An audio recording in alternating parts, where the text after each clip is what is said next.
6 அடி 4 அங்குலம் உயரம், 135 கிலோ எடை, கருநிற தோற்றம் கொண்ட இவன் இளமையில் குத்து சண்டை வீரன். இவன் மனைவிகளின் முன்னாள் காதலர்களை எல்லாம் கொன்று விடுவானாம். உகாண்டா நாட்டில் அவன் எத்தனை பெண்களுடன் உறவு கொண்டான் என்ற கணக்கே இல்லை.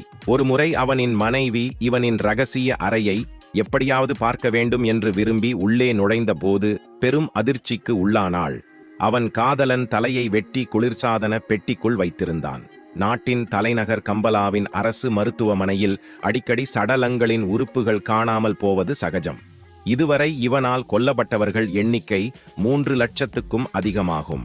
1979 ஏற்பட்ட மக்கள் புரட்சியால் நாட்டை விட்டு லிபியாவிற்கு ஹெலிகாப்டரில் ஓடினான். 10 ஆண்டுகள் அங்கு இருந்த பின் மீண்டும் நாடு திரும்ப முடியாமல் சவூதி அரேபியாவுக்குள் தஞ்சம் அடைந்தான். இறக்கும் தருவாயில் கூட உகாண்டா வர அப்போதைய அரசு மறுப்பு தெரிவித்தது.